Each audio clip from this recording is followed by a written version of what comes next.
Did you guys ever come across a creepy story that just sticks with you?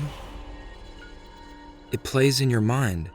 You will dream about it, and whenever you hear this subject again, it will remind you of the story you heard that day.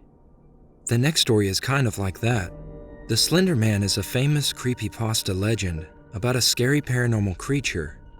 Most people say it's fiction, but there are also lots of people with facts and true-based stories. Let's dive into the next story about Toby and his uncle. Do you think this story belongs to the true or fictional? I'll let you decide.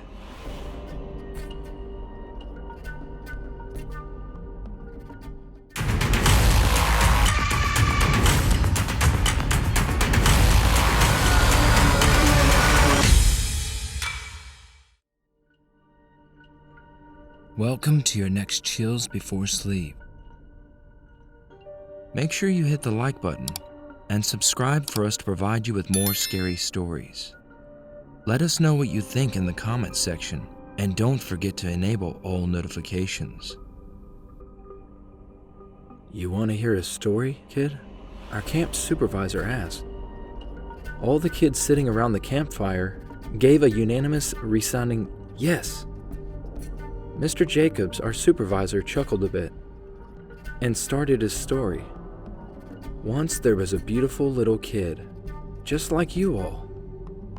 He was called Caleb. He had also came to camp in these woods, just like the rest of you. The camp supervisor had told them to stay within the camp limits, but you see, Caleb was a daring one. He was a born adventurer, and he wanted to explore the woods at night. Caleb set out at night, exploring the woods with a little flashlight. As he walked deeper and deeper into the woods, he felt like he could hear someone calling his name. In his rational mind, he knew he shouldn't be walking towards some spooky voice in the woods at night. But he felt like he couldn't help himself. Something about the voice was so nice and soothing. It felt unsettling, but comforting at the same time. He felt drawn to the voice. He had lost control over his legs. He could see a large, tall figure in the woods. The figure had his arms outstretched, as if he was calling to Caleb, asking him to be enveloped into his large, loving arms. An ancient dark god who came back to Earth to terrorize his children while showing him his love. Caleb was scared of the creature. It was around 10 feet tall, more slender than any human could ever be. With long, lanky arms and feet, he was wearing a suit. Caleb walked over to him, hypnotized by the figure. Eventually, Caleb touched the creature, and as soon as he did, he felt an overwhelming emotion of fear and despair. The dark god was talking to him, but not out loud. The god was screaming into his mind. It was unbearably shrill, but Caleb could barely make out what he meant. They forgot me, but you will make them remember. I think that's enough, I said out loud, stopping my supervisor, who was also my uncle. I had asked him to stop because he was freaking out all the children. They were 8-year-olds. I don't think they could bear horrifying tales of ancient, dark gods. It felt like they would not be able to sleep tonight at all. Oh, but I have just started the good part, protested my uncle. He was a man well into his 40s, but sometimes it felt like the 8-year-olds camping with us were more mature than him. I dismissed the children and asked them to go back to their tents. It was around 8 p.m., too late for kids to be up. The children got up from the logs around the campfire and went to their tents. I got up and started putting all the food back into their containers. My name is Toby, and I was forced to help my uncle on his camp because he was unable to get someone else. I have never known anyone who has worked with my uncle or anyone who has visited his camp. In fact, my uncle always tried to keep me away from his camp. His full name was Caleb Jacobs. He was my mother's brother. I have absolutely no idea why he used his own name in the story. Seems like a narcissistic thing to do at the moment. How do you do this every year? I asked my uncle as we both opened a cold one. I was 22, just a little above the drinking age in the US. My uncle gave out a dry chuckle and said, "You get used to it, Toby. These kids sure tired you down today, didn't they?" I nodded. I had no problem with kids. I loved them. I probably wanted to have some of my own someday as well, but having to take care of around 15 little kids was one of the most tiring things I've probably ever done. "Why did you use your own name in the story?" I asked him, being curious. "Ah," he stammered. "No particular reason." He seemed to act a bit suspicious, but I let it go. Uncle Caleb has always been a little eccentric anyway. "Well, I'm gonna retire for the night," I said as I made my way to the tent. "You coming?" I looked expectantly at my uncle, but it seems like he wanted to do some more drinking. I went inside my tent and tried to get some sleep. That night I tried to sleep, but I felt like I couldn't get a good deep sleep. In my dreams, I was running away from a large dark god, his shadow enveloping the whole forest. He had his arms outstretched, and he asked me to come to him, but I was petrified. The next morning I woke up to my uncle shaking me. I woke up so confused. My uncle was yelling at me, "Wake up, Toby. The children are gone." That made me sit up all of a sudden. What did he mean the children were gone? How could they just disappear? I gathered myself and asked my uncle, "How many?" 10, he said. I stood up and walked outside of the tent. I checked all the children's tents frantically, and truly only 5 children were left. Where did they go? I was distraught. I was so scared. I immediately thought about what I should tell the children's parents. What do I do now? "You need to go search for them," my uncle screamed at me. I didn't even know what to say. The 5 remaining children stood close to each other, close to where the bonfire had been last night. I took a flashlight from the table nearby, and that's when one of the kids held my hand. "I'm Andrew," he said. "Let me come with you." "No," I yelled. I didn't want more children to go missing. "Stay with Mr. Jacobs." But he wouldn't budge. He held onto my pants and asked to come with me again. I let him. The rest of the children stayed with my uncle. I took Andrew and I searched all of the forest. I tried to look at the forest floor to look for the children's footprints. I walked for hours before I found any. That made me happy. I asked Andrew to stay close to me, and I sprinted down the path. But they kept going on and on. No kid could have possibly walked so much.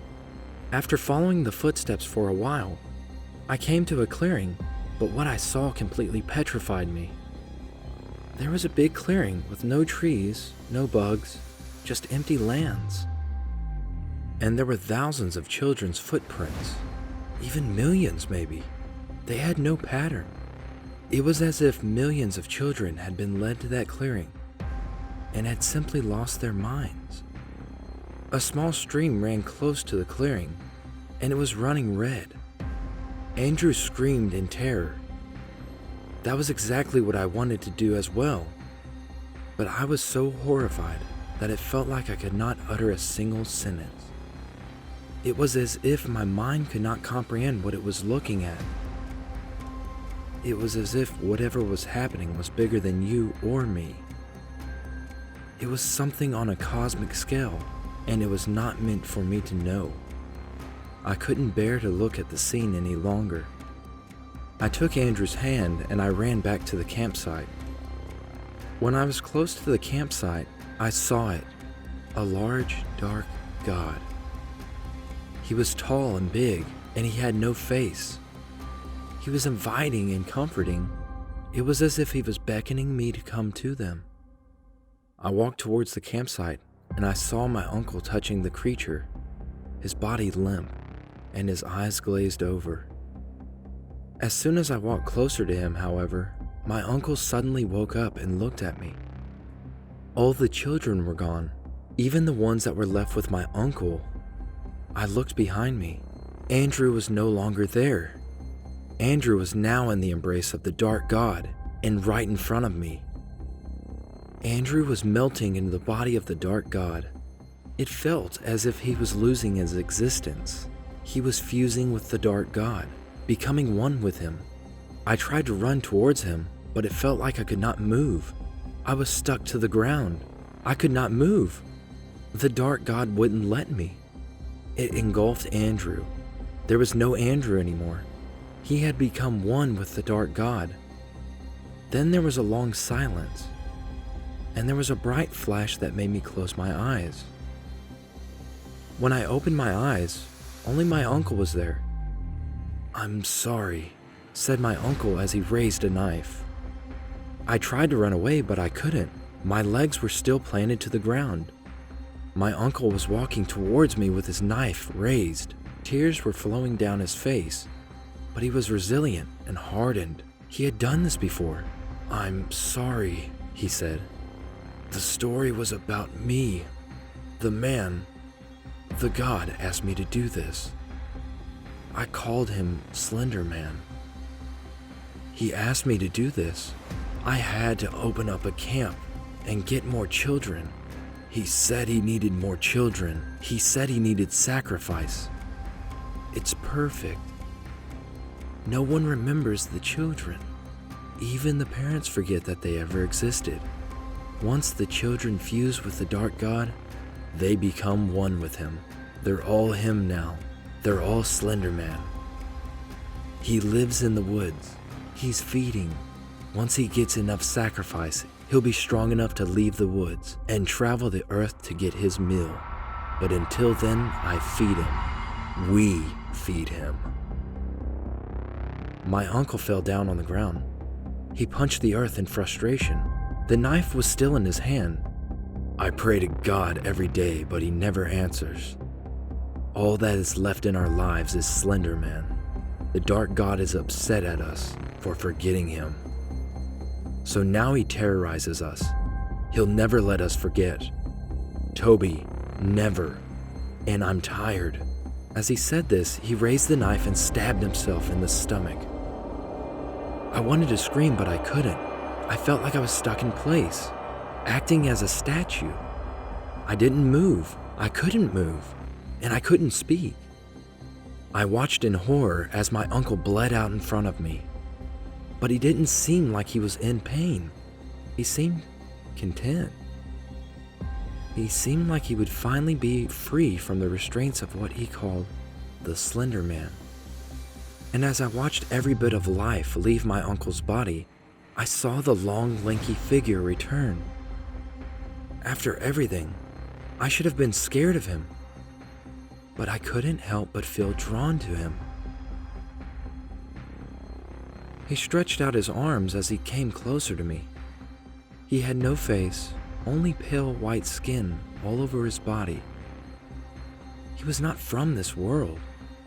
That much I could tell. As he came closer to me, he asked me to touch him. Suddenly, I could move. I moved my hands, but I could not move my legs. I moved my arm, and I touched it. It spoke to me, not physically, but he spoke inside my mind. And he whispers, "Bring me more." I was overwhelmed with emotion. The warmth of the Slender Man was washing me over with a sudden mixture of joy and dread. And then as soon as he came, he was gone. Everything changed. I dropped out of college, took over my uncle's camp, and now, every year I take a bunch of kids camping to the woods to serve the Slender Man. I'm young. I'll have the feeling that I need to do this for a long time. I haven't talked to my parents in a while. Last time I talked, they were asking me to come back home. They said they were worried for me, but I couldn't. I couldn't leave. Everything in me wanted to stay. No one remembers my uncle. My mother says she's never had a brother. No one remembers the lost children either, but I do. Anyway, this is all in the past now. Be aware where you send your kids to, or don't. Come to our camp, your kids will have the time of their life.